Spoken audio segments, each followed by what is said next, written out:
জয় মা মঙ্গলচণ্ডী, জয় শিবশম্ভু। আজকের এই ভিডিওতে আমরা পাঠ করব জ্যৈষ্ঠ মাসে জয় মঙ্গলবার বা জয় মঙ্গলচণ্ডীর ব্রত কথা। সোনার মা ঘট বামনি, রূপোর মা মঙ্গলচণ্ডী এতক্ষণ গিয়েছিলেন না কাহার বাড়ি, হাসতে খেলতে তেল সিঁদুর মাখতে, পাটের শাড়ি পরতে, সোনার দোলায় দুলতে হয়েছে এত দেরি। নির্ধনের ধন দিতে, কানায় নয়ন দিতে, নিপুত্রের পুত্র দিতে, খোঁড়ায় চলতে দিতে হয়েছে এত দেরি। শ্রবণ করুন জয় মঙ্গলচণ্ডী ব্রতকথা। ব্রতকথা শোনার সময় 3 গাছা দূর্বা ও একটি করে ফুল হাতে নিয়ে ব্রতকথা শুনতে হয়, আর ব্রতকথা শেষ হলে ব্রতী জল পান করবেন। শিবের বাড়ি কৈলাস পর্বতে, আকাশ থেকে যেন কোটি কোটি চাঁদের আলো ঝরে পড়ছে সেখানে।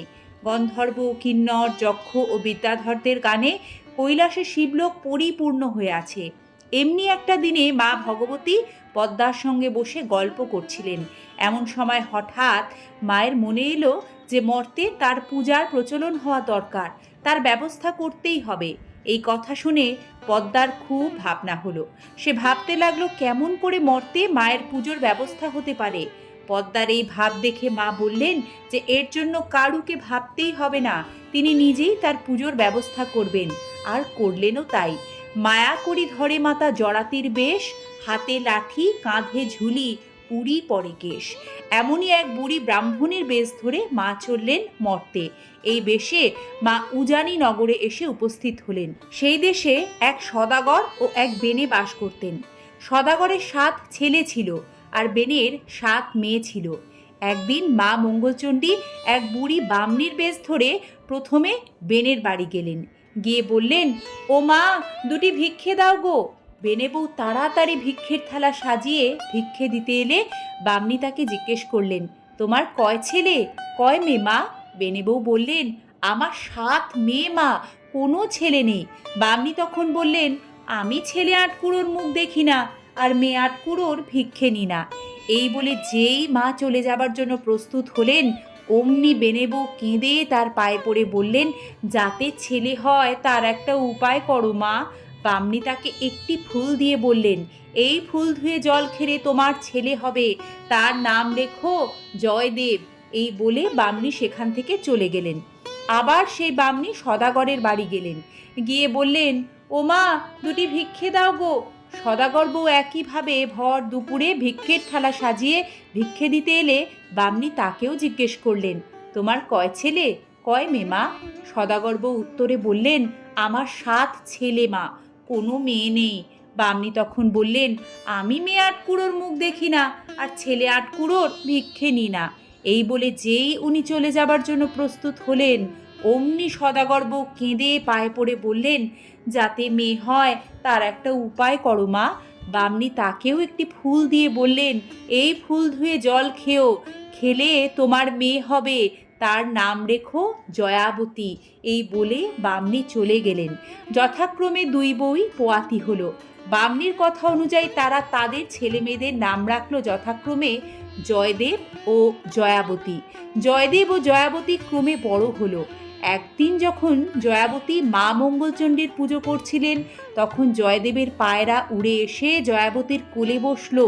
জয়দেব এসে তাকে বললেন, আমার পায়রা ধরেছ কেন? আমায় ফেরত দাও। জয়াবতী তাকে বললেন, আমি কেন ধরতে যাব? ও তো নিজেই এসে বসেছে আমার কোলে, আর আমি ওকে দেব না। জয়দেব তখন রেগে গিয়ে জয়াবতীর পুজোর উপকরণের দিকে তাকিয়ে বললেন, যদি না ফেরত দাও তাহলে কিন্তু আমি সব এই জিনিস ফেলে দেব। এই কথা শুনে জয়াবতী ভয় পেয়ে বলল, এরম বলতে নেই, আমি মা মঙ্গলচণ্ডীর জয় মঙ্গলবার ব্রত করছি। জয়দেব তখন জিজ্ঞেস করলো, এতে কি হয়? জয়াবতী উত্তর দিল, এ ব্রত করলে সে জলে ডোবে না, আগুনে পড়ে না, খাঁড়ায় কাটে না, কিছু হারালে তা পেয়ে যায়, মরে গেলে বেঁচে যায়, দেশের রাজা মরলে সে রাজা হয়ে যায়। এই কথা বলার পর তিনি জয়দেবকে তার পায়রা ফিরিয়ে দিলেন। জয়দেব তার বাড়িতে এসে দুঃখী মনে শুয়ে পড়লেন। তার মা তাকে জিজ্ঞেস করতেই তিনি বললেন যে জয়াবতীর সাথে তার বিয়ে দিতে হবে। তার মা তাকে বললেন, এ আর এমন কথা কি? তোর বাবাকে বলে সব ঠিক করা যাবে। জয়দেবের বাবা জয়াবতীর বাবাকে অনেক উপহার পাঠিয়ে তাকে এই বিয়েতে রাজি করালেন।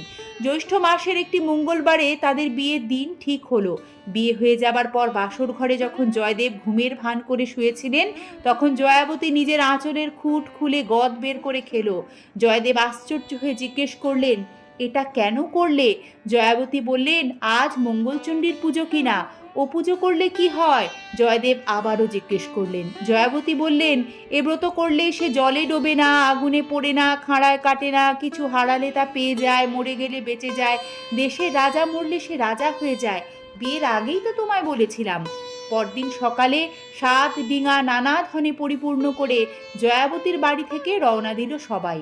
অনেক দূর যখন সমুদ্রের চারিদিকে শুধুই জল, তখন জয়দেব জয়াবতীকে ডেকে বললেন, দেখো এখানে জলদস্যুর ভয় বড়, তুমি গয়নাগাটি সব খুলে ফেলো।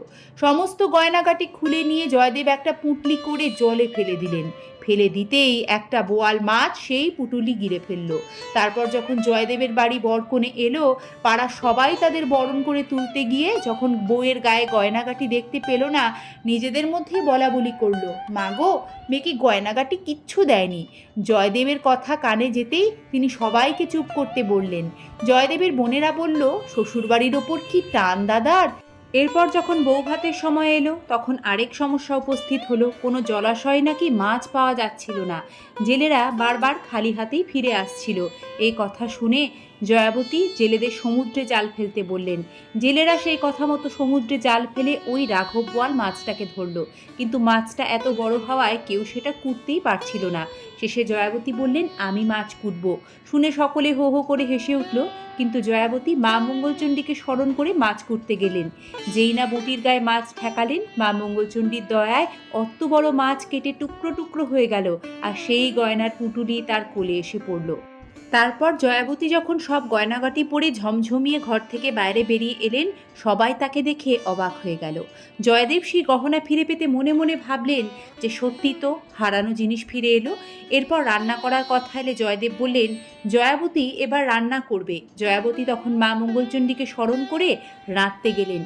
তার তৈরি রান্না খেয়ে সবাই ধন্যি ধন্যি করলো। এরপর তাদের যথাসময়ে একটি ছেলে হলো। একদিন ছেলেকে ঘুম পাড়িয়ে দিয়ে জয়াবতী কাজে গেছেন। জয়দেব সে ছেলেকে নিয়ে গিয়ে কুমোরের পোয়ানে ফেলে দিয়ে এলেন। সেদিন আবার কুমোরের পোয়ানে উনুনই জ্বলল না। মা মঙ্গলচণ্ডী এসে ছেলেকে নিয়ে জয়াবতীর কোলে দিয়ে এলেন। আর একদিন জয়দেব ছেলেকে নিয়ে পুকুরে সিঁড়ির তলায় ঘাড় গুঁজে পুঁতে দিয়ে এলেন। মা মঙ্গলচণ্ডী আবারও তাদের ছেলেকে বাঁচিয়ে তার ব্রতদাসী জয়াবতীর কোলে দিয়ে এলেন। একদিন জয়াবতী ছেলেকে শুইয়ে রেখে কাজ করতে গেলেন। এসে দেখেন জয়দেব ছেলেকে একখানা কাটারি দিয়ে কাটতে যাচ্ছে। জয়াবতী দেখেই ছুটে চেঁচিয়ে উঠে বললেন, তোমার এখনো বিশ্বাস হলো না? জয়দেব তখন হাত থেকে কাটারি ফেলে বললেন, হ্যাঁ, এইবার আমার বিশ্বাস হয়েছে। তারপর জয়াবতীর আরও অনেক ছেলেমেয়ে হলো। জয়দেব এবং জয়াবতী সুখে ঘরকন্যা করতে লাগলেন। তারা তাদের সমস্ত ছেলেমেয়েদের জয়মঙ্গলবার ব্রতের কথা বলে প্রচার করতে বললেন। ধীরে ধীরে এভাবে জয়মঙ্গলবার ব্রত সবার মধ্যে প্রচার পেল। এ ব্রতের ফল কি? যে স্ত্রীলোক জয়মঙ্গলবারের ব্রত পালন করে সে কখনো জলে ডোবে না, কোনো অস্ত্রের ঘায়ে তার মরণ হয় না, আগুনে পড়ে না। সে তার হারানো ধন সম্পদ মা মঙ্গলচণ্ডীর কৃপায় ফিরে পায়। জয় মা মঙ্গলচণ্ডী, তোমার মঙ্গল কৃপা দৃষ্টি জগৎ সংসারে বর্ষণ করো, মঙ্গল করো মা। ওং সর্বমঙ্গল মঙ্গলে শিবে সর্বার্থ সাধিকে শরণ্যে ত্র্যম্বকে গৌরী নারায়ণী নমস্তুতে। সৃষ্টিস্থিতি বিনাশানং শক্তিভূতে সনাতনী গুণাশ্রয় গুণময়ী নারায়ণী নমস্তুতে। জয় মা মঙ্গলচণ্ডী জয়। জয় শিবশম্ভু। ধন্যবাদ। নমস্কার।